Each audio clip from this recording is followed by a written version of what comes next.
All right, and we're back for another episode of the Lakers Fast Break podcast. It's Gerald coming right back at you here from Lakers Fast Break, Pop Culture Cosmos, Inside Sports Fantasy Football, and Game Source. We truly appreciate everyone out there that's all of our show.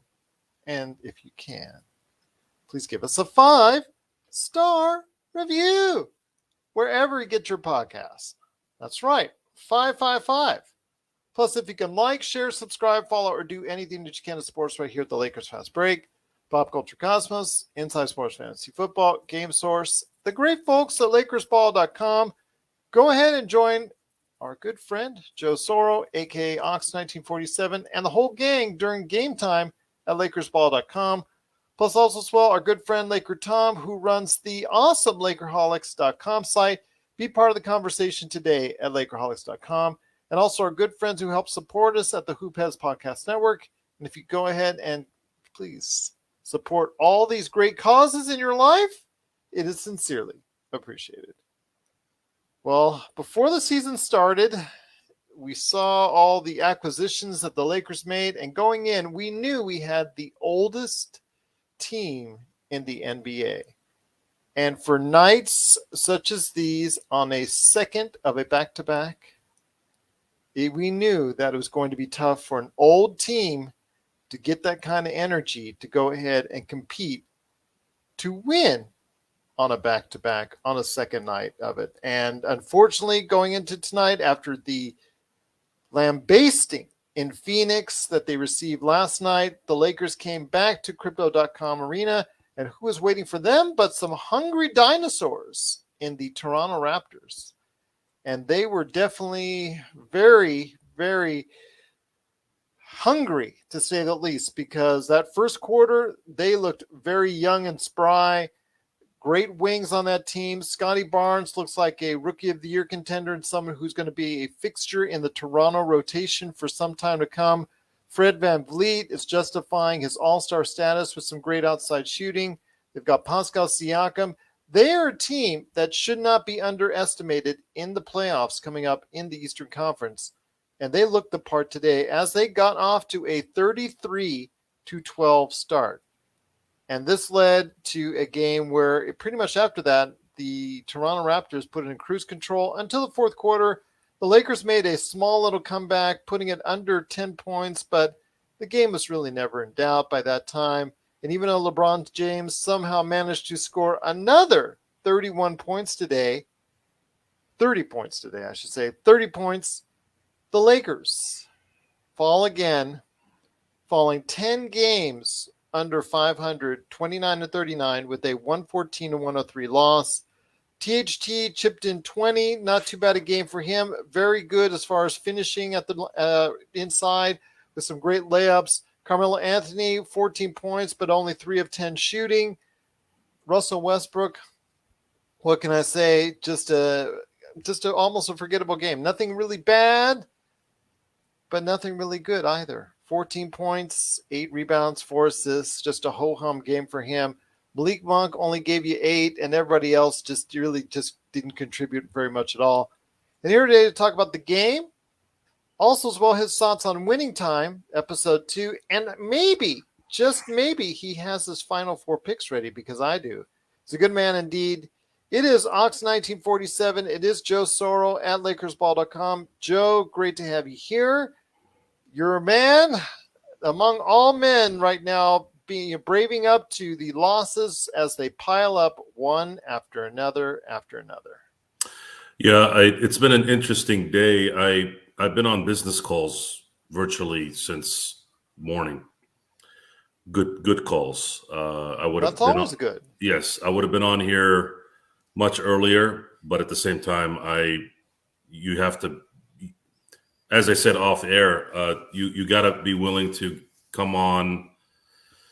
You got to be willing to go to the press conference after a loss.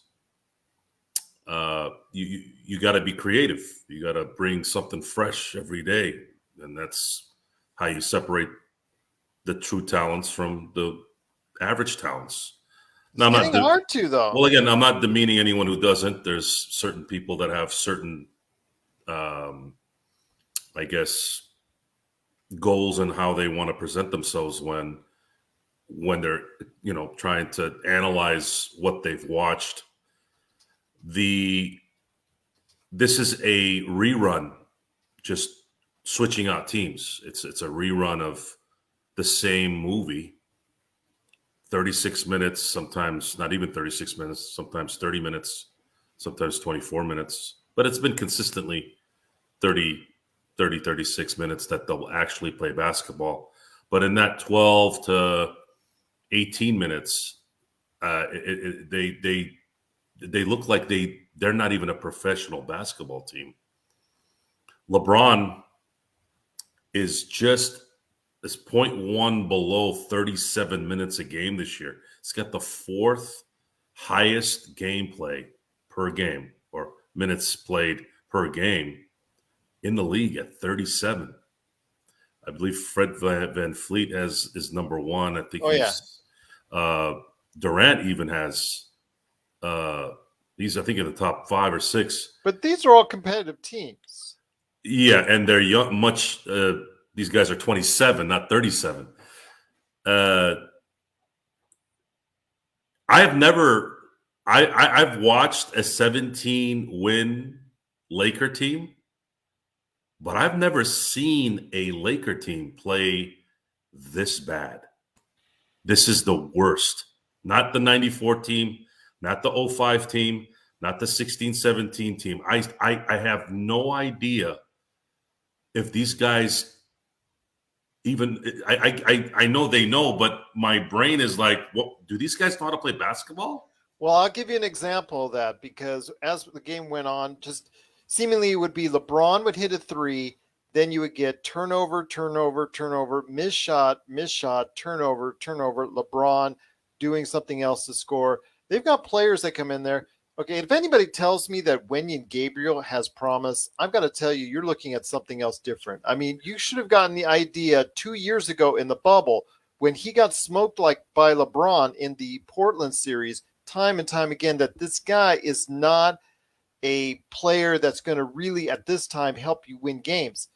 And I heard the other day that Frank Vogel was saying, oh, he's really earned some time. So you're going to be seeing a lot more Wenyen Gabriel. So he goes out there today and just in a series of games which he has never really had a chance to really prove himself. And when he has in the past couple weeks, he really hasn't done much.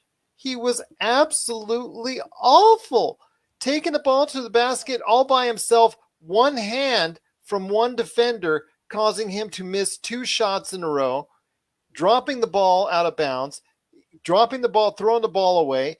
I mean, just an example of one of the players on this team right now that, we have our illustrious GM, Rob Pelinka, the guy who somehow managed to craft a world championship team 2 years ago. These are the type of players that he's getting now. These are the type of players that he's picking up. And just seeing the vision that this team has as it builds with players that just can't get the job done shows you where we're at right now as an organization. They're just trying to not drown. They're dead. They're almost dead, but they're constantly trying to not drown. Gabriel, Carmelo. He's not a NBA player right now. No, he's not. And most guys, the NBA doesn't have enough talent to be able to pick up something or do a particular trade that's, at least not right now. We talk about Austin Reeves so much. He's the greatest thing since sliced bread, yada, yada, yada. 1 for 7 tonight. Really, people out there really want to take a look at Austin Reeves. Let's put him on a Suns team. Okay, Joe, let's say the Suns were interested in Austin Reeves. Would he actually be a rotational player on a team like the Suns or another team that actually had a winning record? Lakers, since Kurt Rambis, will fall in love with the little engine that could. The guys that are not as talented as the main stars, the guys that hustle, the guys that play fundamental basketball. We've been infatuated with those players since I can remember knowing what basketball was in the NBA. Caruso, it took years before he became a mainstay in the Lakers rotation. Again, there's always the exception, but at the same time, Laker fans have gotten on the train with plenty of just terrible players. I always use Tierre Brown as an example. Back in the day, Devin Ebanks, I remember. You're going. Devin Ebanks kind of looked like Ariza, right? So that's what the whole discussion was. And I'm sitting there, and then of course he did something really dumb off the court. He got a DUI or something, and I'm just like, you guys think every Laker player, he has one or two games where he looks good, all of a sudden he's this guy that's going to be the next Kobe, right? Kuzma, I had a friend of mine who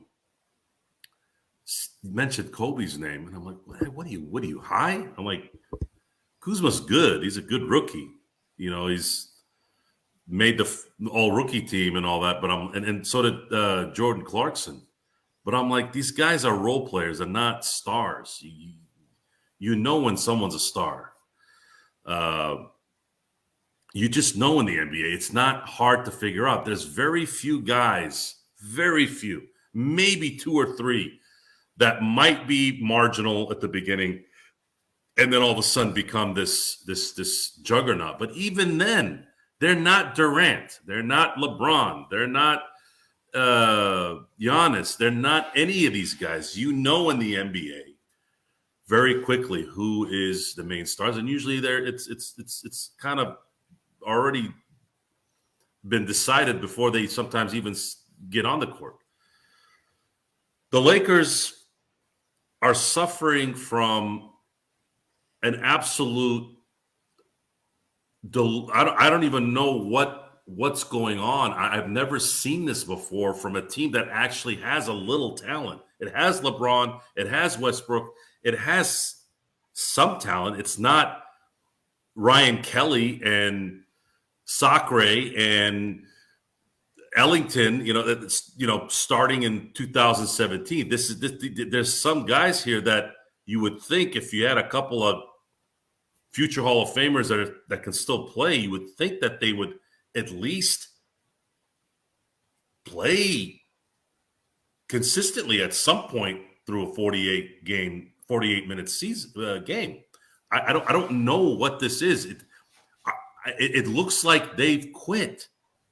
Well, there was a definite example of that today. If you got the chance to see LeBron chewing out his teammates, I mean, if it's actually there's video of it on ESPN. Well, it's good. You actually got a chance to see it. He should chew them out. He should chew them out every day for not going after rebounds. So yeah, it's you can see the frustrations mounting with LeBron. Yeah. It's really become evident. It just seems like it's LeBron and everybody else. And LeBron is now very much playing for himself at times. And I can't say I blame him because this team is actually awful.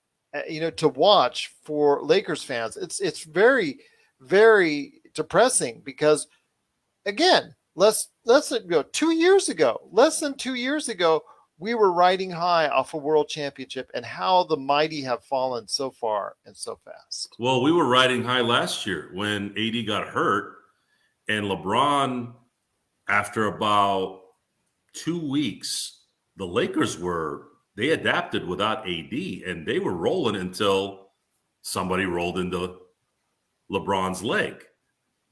And I don't know why. I mean, was switching out Caruso and Kuzma and KCP for Westbrook, Reeves, and Monk, is this normal to have that much of a drop-off between those three guys? Is it that bad? Even I'm in shock, and I've been saying how Westbrook's completely polluted this team to the point where no one is playing anything or doing anything. Is it really that? I'm asking myself, maybe just to try something different. I'm like, is he that? Are these three players that got switched in versus what we had last year? Did it make that much of a difference? I just think right now it's like a cancer that has actually. It's got to be cancer. It's got to be actual organization. Just It's the attitude. It's just the whole 9 yards. Just little things that have added up to something really big. Yes, the Westbrook trade was awful. I mean, again, I'm not going to go over it again for the 100th time to say who was right and who was wrong on that. Well, I want to know. I want to know what's going on. I really would like to know. I'm it's just the attitude of the team. I rarely listen, even when they win. I rarely will watch the post game interviews just because, after 80, when you watch, they're not going to give you the real story. You got to go into the locker room. That seems to be the problem. I think you got to go on the practice court. These guys are practice or in the plane to find out what's going on. I don't even know if they're practicing. Do they practice anymore? I mean, it looks like now and then, but I'm talking about, behind the scenes when the lights are off, something is actually gone terribly wrong with this organization. They are just not gelling as a unit. There's no chemistry. There's nothing there. They don't play for each other. They play for themselves. LeBron right now, again, I don't blame him for going after stats and going after points and going after any of these records and whatnot, because seemingly all these other players do not want to do what it takes to go ahead and make the sacrifice necessary to go ahead and learn and play and retain the fundamentals needed to go ahead and support LeBron in the right way. So this is beating it like a dead horse each and every time out, because we just suffering through it again. And the problem is, you listeners out there, you deserve better. And we truly appreciate you sticking around to us each and every time out.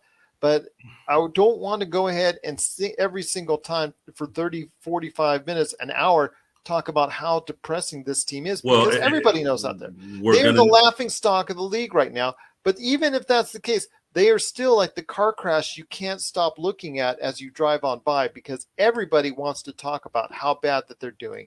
Everybody wants to talk about how this organization is doing in this, whatever the rumors, the infighting, all the stuff behind the scenes, because we are still the most talked about organization in the NBA, even in the state. So people can go ahead and say whatever they want about the Lakers right now. And I know a lot of people that are not Lakers fans are laughing at us. But, Joe, I'm telling you right now, the NBA still centers itself around the Lakers, and that's a fact. Yeah, they're in that Dallas Cowboy mode right now. Dallas Cowboys can continue to lose, yet the drama and the narrative is always going to stay there. The way we change up the monotony is I want to know what's going on, and I'm not finding that information. I would need to go to these media sessions to ask the question, and I would ask the question of, and maybe I'd be a little bit. I don't know if I'd be allowed in there. I don't know. Again, I've never interviewed an NBA player or an NBA coach during a media session after a game, but I would feel comfortable asking maybe Frank Vogel, because he's a little bit more. He's a little more level-headed. He might give me the company line, but maybe if I ask him the right question, he might maybe give me a little bit of something, and give us a little bit of something, I should say. So the question I would think of is Frank, has your team quit? Number one, has your team quit? It's a two-part question. Usually you don't do that in an interview. And that's not an open-ended question. When you're interviewing somebody, I guess you could be really blunt and go, Frank, why has your team quit? Now he can't just say yes or no. My next question is, why have they quit on you? Because they have. They're not listening to you. What happened? They were listening to you last year. They were listening to you the year before. Your mainstays are still there. AD's still on the bench. LeBron is still playing. Carmelo is a good vet. THT seems to be a good guy that, doesn't cause problems. Why has this team quit? And why has this team quit on you? I wonder what that answer would be. I would like to think that Frank, being that he's probably 2 weeks away from being let go, I would like to think maybe he can give us a little something. It's actually a little bit longer than that, Joe. I know you mentioned on the previous show, but it's actually a little bit longer than that. So we're looking about April the 10th, is their last game. And it would probably be like April the 12th, 13th, 14th, talk about if they're in the plan. Yeah, you're right. Right now, they're a game ahead of New Orleans, still in 9th place in the Western Conference. So we'll see what happens there. But once again, the Lakers, they couldn't come back in the fourth quarter. Tried as hard as they could, 114 and 103. Again, they couldn't make up the gap. I mean, no, the comebacks are, again, it's a facade. It's Toronto taking their foot off the. It's every team that's ever been up by 20, which it's every game now. They're up by 20, 25. They take their foot off the gas. Lakers not having the pressure of having to make the shot. They just relax. They also relax, and the shots go in easier when you're relaxed. That 33-12 run at the beginning of the game, that's what says it all. If I wasn't doing the show, I probably would have turned it off when it was 26-4. Yeah. That's a disgrace. Absolutely. The absolute disgrace to do that at home over and over again. Hearing the Boo Birds. And again, what would work is not booing. What would work is don't show up. Well, they're already stopped selling out. There's already been a couple more than one occasion. It's got to be more than that. It's got to be you don't show up, and then guys like you, guys like Laker Tom, will then get what they want. In that Jeannie's going to say, "Shoot, I'm going to have to pay luxury tax to get this thing back in order." Again, we've all gone over that issue. Yeah, and again, I'm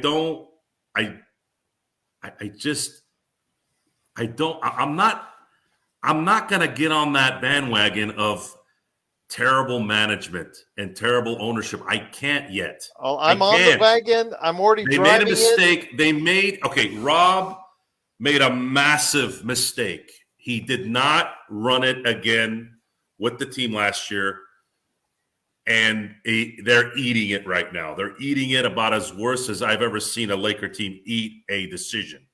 I am sorry, man. I'm driving the wagon, and I'm driving it home, my friend. Because you've already heard my rant, sir. I can't, because you cannot forget that they've done too much positive things up until this season. You have to give them a little bit of some breathing room here. Let the season end, and then give them a shot at revamping this thing. And again, we have to hope that AD can play a full season. But all this is a moot point. And again, look how simple this is if you just look at it. Again, AD doesn't hurt his ankle in that Phoenix series. Who knows what happens now? But the decisions that are being made, my friend, if you're looking at it from an analyst standpoint, if you're looking at it from a pundit standpoint that knows the NBA like you do, my friend, I'm telling you, I've already seen the signs of poor choices, of poor selections, of poor drafting, of poor trading, of poor acquisitions, poor management over the past couple of years since the Lakers have won. I'm starting to see the signs where it's starting to break down, and it's because it's at the very top of this organization on down. Well, it starts to make sense on why, and might be a good segue into our review of episode 2 of Winning Time. Mm-hmm. Maybe now you'll understand why. I know it was part of his personality too, but why Jerry West was a maniac, or why you needed someone like Mitch Kupchak who was cerebral and could center himself. Yeah, well, don't put Mitch Kupchak because of one move up on a pedestal, which I know you have before, because remember, he's also the guy who got Luol Deng and Timothy Mozgov, I should say, in that great free agent, signing period within the first, 10, 15 minutes. And I was already screaming, no, at my television when that happened. But please don't stop bringing me to these dark points in my life, my friend. We got to make this a little cheerier. No, there is no cheery. There is no cheery. Well, Winning Time, episode 2, which debuted on Sunday night on HBO. And again, new episodes are every week for 10 weeks on HBO Max and HBO, 6 p.m. Pacific, 9 p.m. Eastern. Episode 2, as I spoke about yesterday, I'd already had a chance to see it while I was watching the other Lakers debacle on the screen. it delved into situations where Magic, it showed him right after he got drafted, still dealing with his imminent departure from his hometown in Michigan. Also, and his relationship with Cookie Johnson and how that was devolving and trying to repair it before he leaves, and to mixed results. Also, as well, it was dealing with Jerry West behind the scenes about whether or not he would still continue to coach the team, and he gives you an ultimate answer at the very end of the episode. But the fact is, he was, it just shows how Jerry West was coping with what was going on each and every year and his frustrations and trying to go ahead and build a winner, and the fact that it was just destroying him from within, from what we were observing, and the fact that when Jerry Buss came in and said, "I'm giving you carte blanche to do what you want," and him still not being able to handle it, and his reactions, I thought, again, I told you I thought it was over the top, but you thought it was a more of a showcasing and just an example of what the inner Jerry West was like. And then also Jerry Buss, again, played brilliantly by John C. Reilly, heading off against Michael Chiklis, I think is his name, from what was he did that cop show a long time ago, that very highly rated cop show that he was part of. I'll go ahead and look it up while we're talking about this, but he was playing Red Auerbach, and those guys facing off against each other. Yeah, the Shield. There you go. Yeah, the Shield on Fox. There you go. Very good show. He was also the Thing. Well, yes, in the Fantastic Four, but I don't think he'll be brought back in this particular multiverse in Marvel Cinematic Universe. I don't think he'll be brought back. But too bad, because he was good. We'll see. You never know. But just facing off against those guys, against each other, you see the ultimate showdown, the ultimate rivalry start to take place. Those three elements made up this week's episode, directed by Jonah Hill, as I had said before. But your thoughts on the episode too before we head on out? I think they spent a little too much time on Cookie and Magic. It was extremely boring. And it made again. I guess that could have taken place to a degree. Guys are always trying to show how big their heads are versus the other guy and all that crap. But my John C. Reilly's just, his portrayal of Jerry Buss has to be real, because that guy lived an amazing life, and it's so much fun seeing it, and it's so much fun watching John C. Reilly execute it. And Jason Clarke playing Jerry West, it's his side profile is eerie how close he looks at Jerry West. The casting in this show is amazing. Even the guy that's playing Magic Johnson, it sometimes I'm like, wow, that really looks like a young Magic Johnson. The guy that's playing Kareem looks like Kareem. The stoic, the just meanness of what Kareem has always been, it's all there. I'm hurting because I don't want to wait 8 more weeks to find out what this is, and I know that this is going to be a success because HBO doesn't usually produce clunkers. They're really good at what they do. But the thing that's going to be crazy popular is going to be the Shaq and Kobe era. And that one is again, if it does get renewed to a season 2, that there's rumors it's that going to happen. Based off of I Gerald will Perlman's guarantee it. Other book that he did, 3 Ring Circus, which I interviewed him on that book, and also Showtime book, which Winning Time is based off of. So if you want to check out that episode with Jeff Perlman, please go ahead and check it out. It's a couple weeks back. And again, folks, if you're watching Winning Time and everyone's kind of got their underwear in a bunch with this whole Jerry West not being that way and all that, I'm like, look, again, we have to have a little bit of embellishment. That's what makes it Hollywood, right? That's what makes it exciting to watch. I mean, that whole bar scene. How many times are we going to watch a hot chick pick up a guy at a bar? When the hell does that ever happen in real life? Okay? I didn't frequent bars, a lot to go find chicks. But I've had a lot of Can we say ladies, man? Can we just try and use? Well, I'm just. This is something that as soon as I don't want to get canceled again. I don't want to. No, you're not going to get canceled. No, I'm not saying anything derogatory. The thing is, that doesn't happen. It doesn't happen. It's usually guys looking for the ladies. Did I say girls? You said chicks twice. Oh, you don't like chicks? I just don't think it flies well in 2022. That would be my opinion. Females, how about that? Okay, That help? that's better. That's All right. better. Look, I went to college. I had a bunch of friends that could get females, and most who couldn't get females. I've been around all those environments. There is no female in the history of my life that ever comes to a bar or to the bartender and starts spitting game on some random dude. And then the next scene is, Yeah, I know. Red Shoe Diary. It turns into Red Shoe Diaries, which I thought, man, I think that might be the part where Jerry's watching and he's like, all right, hot chick picks me up on a... No. Okay, that's enough.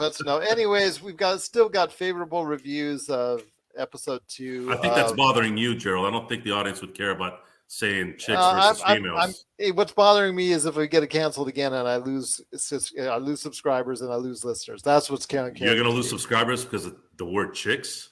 I just don't want, like I said, at this point in time, I don't want to go there as far as it's concerned. I just don't want to go ahead and I'm straddling the line, my friend. I'm just trying to grow the show. I'm just trying to grow it as best I can. I'm trying to grow it as best I can, my friend.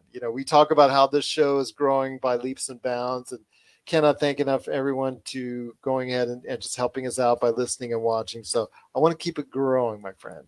But episode 2, if you have any thoughts out there on winning time, please let us know at Lakers Fast Break or LakersFastBreak@yahoo.com, or let us know in the comments on Facebook and YouTube, where I try to converse as much as I can with Facebook and YouTube. Guys have been really on YouTube doing a great job of putting out some great comments. So please go ahead and let us know today at Lakers Fast Break. But before we head on out, Joe, it's March Madness, my friend. I mean, where I'm at and here in Las Vegas, it's going to be hopping here by the end of the week. I have got some picks in mind? I have an annual prediction every year, and it's the same. Here we go. I pick all 1 seeds to make it to the Final Four. What a stretch. Now what I want to see is I want to see a rematch of Gonzaga-Baylor. This time, Gonzaga beats Baylor. That's my prediction. I just don't think Gonzaga is as strong as it was last year when it was more fully loaded and more also experienced, I think, than what it was this year. I understand Drew Timmy's still very good. I know Chet Holmgren is, again, going to be a number 1 or number 2 or number 3 pick. He's really good, but I just don't see as much as I saw last year when I thought this team was going to go all the way. I really think right now that they're going to be beaten somewhere along the way. My Final 4 right now is Duke, Purdue, Arizona, and Auburn. And I'm leaning Duke only because they have a front line that I think is the best in college basketball in A.J. Griffin, Mark Williams, and Paulo Banchero, all 3 of which are right now in the top 20, 2 of which are in the top 10 as far as upcoming draft picks. If you cannot win with a front line like that, then Mike Krzyzewski will be going out on a bad note. And that just tells me about Mike Krzyzewski's coaching overall. I understand he's the greatest of time in college basketball, yada, yada, yada. But if you cannot win with a front line like that, that's you think he's the greatest college coach? I don't think he's the greatest college coach of all time. No, I just don't. But I know, people there are due, that they're due, and obviously his record speaks for itself. But I'm just thinking that if you have a front line like that with 3 top 20 picks, lottery picks per se, I just don't see how you lose. Arizona's loaded, but I really think that, and I wouldn't be surprised if they won. I just think that, if AJ Griffin is hitting his shot, then I just think it's really hard for Duke to lose. College basketball, one of the things and they're number 2 seed, Joe. So sorry. I'm not a big amateur fan. I watch all sports as much as I can. I respect it and everything. Amateur sports tends to be, especially college basketball, tends to be a little too bland for me and a little disappointing. I've seen teams like Antoine Jameson, Vince Carter lose, not win a title, win a title with that kind of talent with Dean Smith coaching. I've seen teams with Karl Anthony Towns going undefeated to the Final Four and lose. I don't like seeing that. I like to see dominance. I like to see undefeated go all the way and win it all. That was the disappointment last year with Gonzaga. They lost. You could see in the Final Four, even though they won, you could see they were about to. They had just ran out of gas, and then they played in the final, and Baylor blew them out. So you think Kareem is me? This one I've been holding on for a while since our previous conversation on winning time. You think Kareem was just mean because you described Kareem's meanness? Oh, he was a jerk. Oh, I heard the reason why he never got a coaching job in the NBA is because he. I wouldn't say he blackballed himself, but he just no one liked him. He was a very mean person, mean to the media, mean to anybody. He's just an angry person. And the only guy that could put up with him and be at the same level was someone who was just a unique human being, and that was Earvin Magic Johnson. Earvin Magic Johnson had the amazing ability to still do what great things he could do and still allow Kareem to be the man.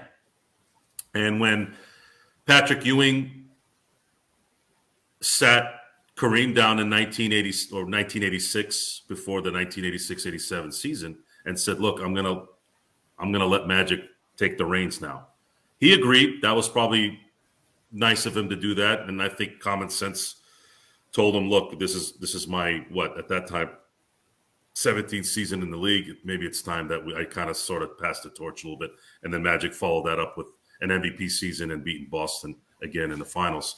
But as far as Kareem, everything I've heard about Kareem is not good. He was mean to children. That whole thing where he told the kid to F off. I don't know if he told that particular kid on the movie, but I have heard he's told people to F off when they've asked for an autograph. He's treated management throughout the league like crap, which is why they never hired him to be a coach.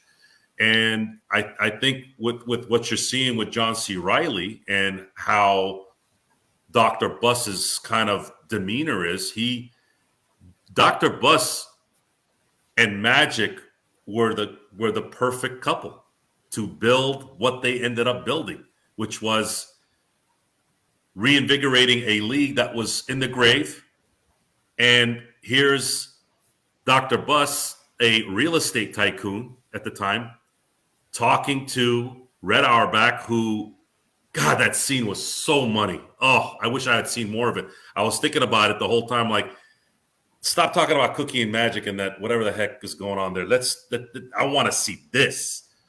Red Auerbach got under the skin of Dr. Buss, and it now thinking how satisfying was it when the Lakers finally beat the Celtics, not only beat them, but annihilated them in Game 6 in Boston. And the only thing that really kind of sucks is that if James Worthy doesn't throw that turnover in 84, they win that series too. They would have gone up 2-0 in Boston in both games, and they would have won that series, and we would have never – Buss would have been undefeated against Red Auerbach. And again, I'm greedy. I think about the losses more than I think about the wins. But again, going back to Kareem was just not a pleasant person. And I have some other things about that I can say, but it starts to venture into other things. That's just not basketball. Yeah. But the reality is he's still not a nice guy. I've people that are in and around that area. He's still not a nice guy. And that's just who he is. And there are just people out there that just don't mesh with people. And I think he's one of them. Well, I have a ton of respect for Kareem. I appreciate everything that he's done, for whatever facets. Again, basketball, he's been a tremendous asset to basketball in and of itself.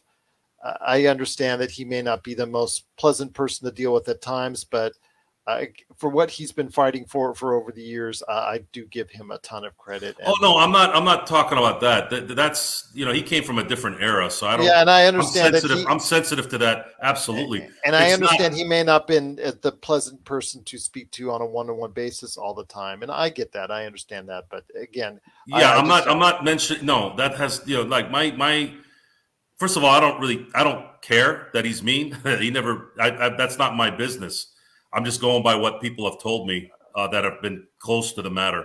The thing with Kareem is, again, this goes back to what I was saying with LeBron the last show. I'm not interested in knowing who Kareem Abdul-Jabbar is outside what I am appreciative of, which is he was a big part of bringing 5 NBA championships to my favorite team.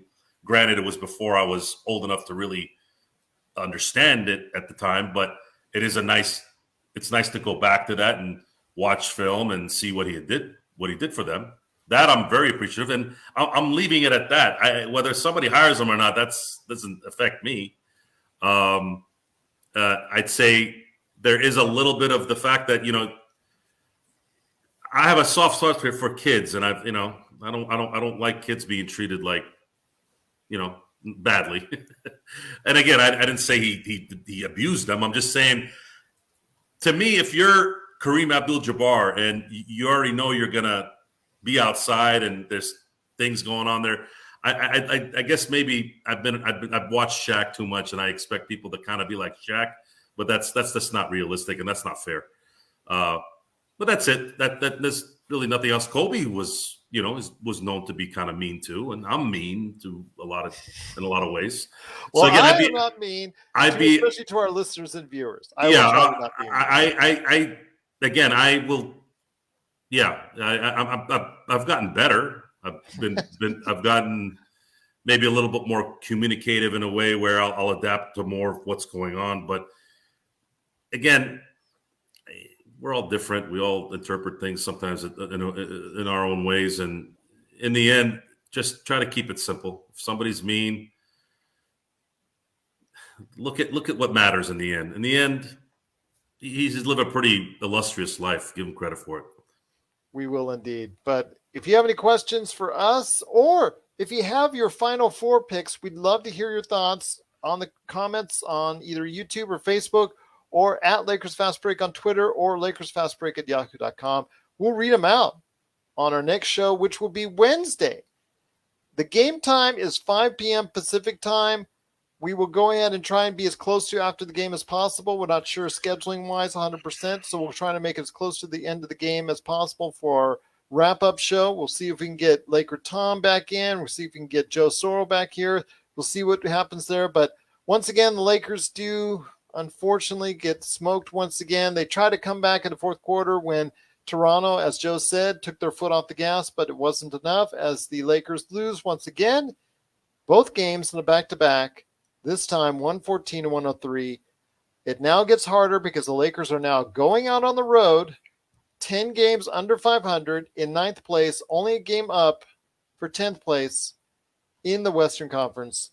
Now things are going as far as on the road to Minnesota starting this Wednesday, and we'll be back to cover it right here at the Lakers Fast Break Podcast.